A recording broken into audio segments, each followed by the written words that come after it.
What an epic session. Man, they just keep getting better and better here. Unbelievable. But before we get into this, I just want to say, I want to ask you something, and answer me honestly here. Have you ever gone for a pee and a hornet flies into your face? Now, that's off my bucket list. Anyway, guys, you might want to grab a cup of tea or a beer or roll something up and relax into this one. I'm sure you won't be disappointed. Well, I hope you weren't, and that did sound like I was being a cocky little there, so forgive me, but I was over the moon getting in that car. That a session had gone, in my opinion, so very well. So let's see what we're doing. Of course, as always, get the marker rod out to find that all-important shelf, because if you haven't been watching these videos, where have you been? Go and have a look at the rest of them. No, only joking. If you haven't watched these videos of me on this particular water, I'll just give you an overview. So it's just basically, if you can imagine the topography of the bottom of the lake, it's just slope, slope, slope, slope, slope, gradual and steep, both sets of different slopes here, and then just a top of a shelf, and then slopes again. And that top of the shelf is, well, on here it is 1.5 foot, 2 foot, I'd say, but you need to be making sure you're baiting precisely. If you're spomming out, for instance, somewhere like this, and you're flying around a little bit, then half your bait is just gonna flutter down. But here anyway, if you haven't been watching the videos, it is, especially on this swim, a boilie only approach. So I roughly know where it is. But you might think to say, well, if you know where it is, wouldn't you just sort of clip up, wrap up, clip up, and then hit? Well, no, the water level has been dropping here, and that can soon throw you out half a wrap, even a wrap if you're not careful. But also you've got weed here to contend with. So there's some lovely weed bed right, in front of the shelf, and you'll be surprised that really has, over the last 8 sessions, really has pushed its way back and back. But what I did notice pulling through there, I was like, okay, where am I? Because the weed growth really hasn't changed. If anything, it's less. And then I soon figured out, looking to the left side of me, that a few of the snags in the water have been pulled out. So I reckon the club has come along, took some of the snags out, which are basically like little trees in the water, in the margins, but nonetheless. And I reckon they've pulled a boat through and perhaps a massive rake and raked a lot of that weed out. And I'll be straight with you, when I figured this out, I was a bit like, is this swim going to be as good anymore? Because if you're an experienced carp angler, you'll agree that fishing next to weed this time of year can be such a fantastic feature that I thought, geez, and I was a little bit worried. But nonetheless, just getting on that shelf and applying a good bed of boilies, generally you don't go half wrong. So I'm just double checking things here. So 7 3/4 wraps, yeah, is about right. And then obviously we'll get the marker out and start applying some bait. So touching on boilies, I personally have my boilies soaked in amino acids. As soon as I get the bulk order, I separate them up into small bags and then let them soak. So the latter ones usually do get fairly soft, which is good. And then I'll put a bit of attractant over the top of them before I ping them out, using the catapult. So looking at the rig setup, using obviously the lead clip system, all in that lovely brown, which will hopefully camouflage nicely. And then the Darren Peck's version of the multi-combi stiff rig. My mate Wes, who you'll see in videos, said about this, and I'm absolutely addicted to it now. It's it's my all-time favourite bottom bait rig. 3 rods, because you can use them here, and the middle one concentrated in most of the bait. And then usually I'll fish another one quite tight and then wang one more, a couple of 3 foot, on the edge of the spot. It usually does well. So as we go into nightfall, it's now approaching 10 to 9, because that's the time I said to myself, said in the universe, the middle rod is going to go at 10 to 9. And just have a look at what happens.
Okay guys, I predicted 10 to 9, middle rod. Turned the camera on, literally. It screamed off. I ain't gonna say anything yet, but it's a nice fish. Wow. Jeez, let's give her away first.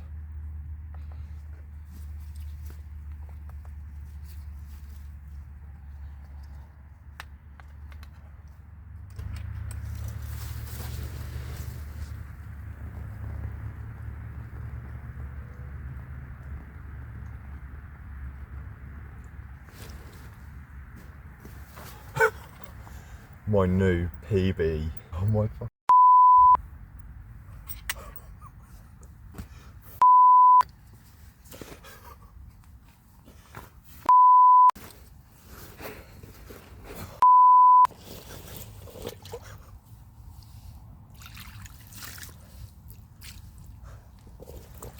Okay.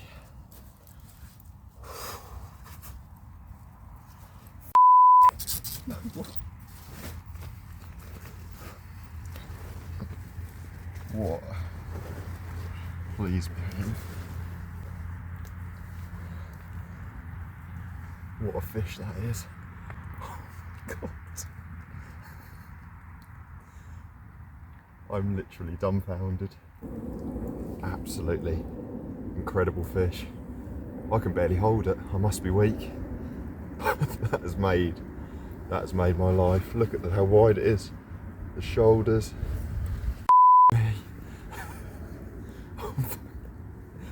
Thank you so much. Guys, so on the last session, you saw me with a PB, ghosty, and now it's a PB mirror and the PB, my PB carp. Look at that fish. That is just absolutely incredible. Look at the shoulders. I'm absolutely buzzing.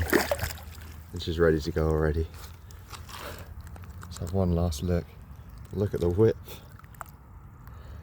Not the longest fish in the world, but what an incredible fish. And we've got the whole night ahead of us. I just can't believe that.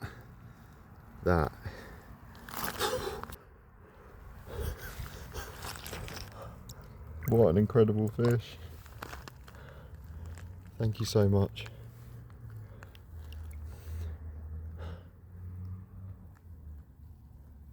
Big old warrior.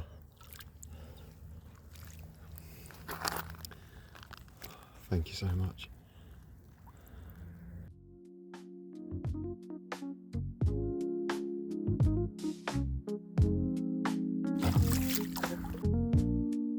Don't let this blue sky deceive you, my friend, because the nighttime action didn't stop there. Another PB, maybe? Well, you'll have to find out in part 2 that I'll release later in the week. So, thanks for stopping by, guys. Thanks as always for your support and love. I hope you enjoyed this part 1 of this session at least, and I'll see you in part 2.